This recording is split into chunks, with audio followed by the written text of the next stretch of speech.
De'Aaron Fox is scoring more, but on a way lower efficiency. Dylan Harper shooting at 50%, and then De'Aaron Fox at 42%. De'Aaron Fox also takes more threes. True. Shooting 30% from three. All 5 attempts. It's not good. Not good. It's not good. Who do you think has a higher ceiling, Dylan Harper or Stephon Castle? I think Dylan Harper has a higher ceiling. I think Stephon Castle is an amazing player, and him being able to be in his second year now, right? Second year. The point guard for a team of this high caliber, and the defense that he brings. He's an amazing player, but Dylan Harper, we're looking at a generational finisher. I believe that. I think that this guy has that Kyrie, Jamal Crawford touch around the rim.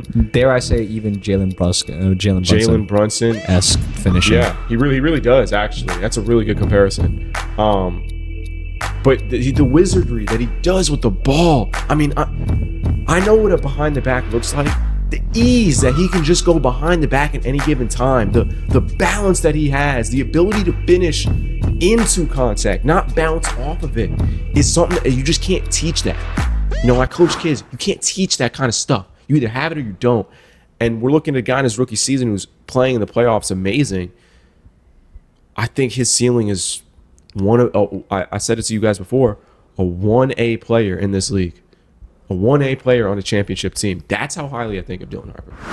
I completely agree. And I'll say Stephon Castle is an unbelievable player who also has a great finishing package, some of the best athleticism in the NBA, and one of the better playmakers in this league at such a young age. So true. However, from an offensive standpoint, I feel like Stephon Castle relies on his athleticism, and that won't be with him forever. Dylan Harper has the things, like you said, that you can't teach.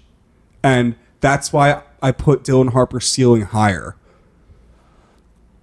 I like that. I agree. But I think that this is extremely, extremely close.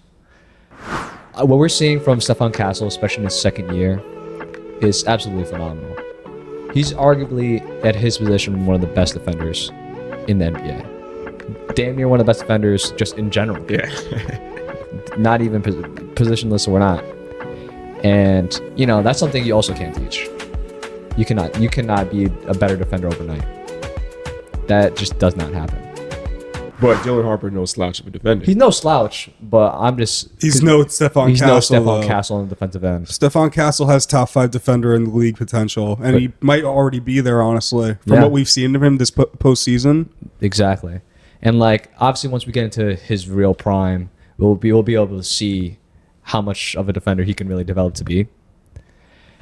And I just don't see that out of Dylan Harper. But it really comes down to what you guys have been saying. It's about the intangibles that Dylan Harper has, man. What you can't teach. His touch is just so good. His facilitating is so good. And that's just something that Stephon Castle, although very good, is not at the level of Dylan Harper. And I made that comparison before with Jalen Brunson. I really see a lot of similar game between the two. Just in terms of getting people open, having a good crossover package, and all those other stuff. The finishing, the shot selection is very, very across the board, very close to very good. And once we get into the Dylan Harper prime and what he's going to be the best at, he's really going to fix up a lot of those things and really become a top player. Oh, no, go ahead. No, I was just going to say, like, we're going to look back when we're old men and say to our kids, yeah, we watched Jalen Brunson and Dylan Harper, 2 of the best guards in NBA history, go at it in the finals. Definitely. And that's just the way it's going to be because they're 2 generational talents. That's absolutely awesome. So what do you guys think of the Stephon Castle comparison to Ja Morant? And obviously nothing personality-wise, purely basketball-related. I really like it, honestly. What? Stephon Castle compared to Ja Morant. I mean, Stephon Castle's a world's better playmaker than Ja Morant. He is a better playmaker. He's a better playmaker. Their games aren't similar? You telling me their games aren't similar? I'm not saying that. I actually kind of agree with you. Okay. But I will say at this point, Stefan Castle is probably a better version of John Morant. Duh. It's not a horrible Duh. comparison, but what Stefan Athletic Castle finishing. Stefan Castle, his two best attributes are playmaking and defense. Those are not John Morant's best attributes. That's fair. John Morant's best attributes are finishing around the rim and overall shot creation. But when you consider offense, though, offensively, John Morant and Stefan Castle are very similar. Yes, I agree. The lack of shot and the athleticism around the rim is both extremely similar. I agree. But the defense is the really thing that carries over. Yeah, Yeah, I agree. for sure. I have a good question. Whose legacy would take the biggest hit if they were to lose this NBA Finals? And now let me just remind y'all real quick. Out of either team? Yeah. Okay. Wemby, if you don't win this finals, he can't be the GOAT no more. Apparently. Right? You lose one. You lose 50% of NBA fans, I will say. Yeah. When you lose a He finals. can't be the GOAT no more. So put that in perspective. This is It's a tough insane question. because what we're seeing, people really need to realize watching this series, the Spurs should not be here right now. No. The average age of their team is 25 years old, and you still have Bismack Biyombo, Kelly Olynyk, and Mason Plumlee on your roster. So Without those guys, the average age might be what? 19? It's What I'm crazy. trying to say is Wemby and this young Spurs core, Yeah. they get slack if they lose this finals. I'm giving them the benefit of the doubt no matter what here. Yeah. Everyone knows that this team is going to make noise for the next decade. Yeah. Everyone knows that. The league is honestly terrified. Yeah. Let's be honest, though. The Spurs, for what we thought of them beginning of the season, way overachieved any kind of expectation that they had. Any fan in general. 100%. Because they weren't even a playing team. I was last year. one of the highest people on the Spurs. I didn't even expect this. Exactly. Yeah. And the fact that they made it this far, it's all credit to them. But also, and the reason why this question is tough is because the same thing could be said for the Knicks. Now, I know people like Griff had the Knicks in the NBA Finals, but the Knicks are also at a point where I'm not going to be like, damn, I'm disappointed in Jalen Brunson if he loses. I'm disappointed in Cat if he loses. You know? I think it's... So you're satisfied. No. That's exactly what I didn't want to get across. That's exactly what you implied. No, the question is whose Regardless, legacy though, would take the biggest hit? Yeah, everyone's legacy just got bumped up because they're in the Everybody finals. that made it to the finals this year, their legacies have been bumped up, regardless. Because when you look at it, both of these teams overachieved. That's exactly the point I was trying to make. They overachieved, both Yeah. of them.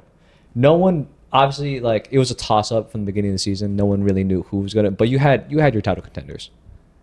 And to say that the Spurs and the Knicks were the top two contenders was a conversation, regardless if the Knicks did make the playoffs and predictions were made. Obviously, a lot of people did predict the Knicks to make it, but they still had an underdog shot. Yeah. I mean, looking at it now, it seems almost ridiculous that I didn't even think that. I mean, that this could happen, but the Knicks, this you can't say this season was a failure. And especially in just the way that both these teams have also made it to the finals also has to take account in this conversation. No one expected the Knicks to be this good in the playoffs. Let's be honest. No one in the world had expected this. I mean, this is one of the... They swept back-to-back, only lost 2 games, and made it to the finals with ease. They are on a 13-game winning streak going into this finals, including winning game 1. None of us expected this. Let's be real. The last... If you count the playoffs, right? The last time the Knicks lost 4 games was all the way back in March. and they have 2 losses against the Atlanta Hawks. That's how good this team is on right now. This is some of the best basketball we've ever seen. This is, I mean, it's the Knicks, man. It's awesome, man. This could be, honestly, one of the best finals ever. I 1,000% agree. I think this could be one of the best ever. finals of my lifetime. Yeah. It's top 3 already. Just Already? Just because of the circumstances, King yeah. Wolf? No, you need more time. I'm just saying I think The Knicks it are in the will finals, be bro. that. Knicks are in the finals. Yeah, 1 for spot him, is Cavs, Golden State, 2016. Yep. 2 spot is probably Heat, Spurs, 2013. Yeah, I totally agree. Yeah, I think those are the 1, 2. What about 2018, guys? Y'all don't consider that? Dude, I That love was a Mickey Mouse that, ring. that was a great series, right? That was, yeah. What about 2020? I'm going to go with that in my That's 2 messed up, spot. bro. Hey, it's one of the hardest rings ever, apparently. All right. That's going to do it for this episode of Run the Tape. Like, comment, subscribe, turn on your post notifications. Let us know what you want to see. A bunch of new content's coming out. And until next time, let's run the tape. Enjoy the finals, y'all. Yup, let's go Knicks.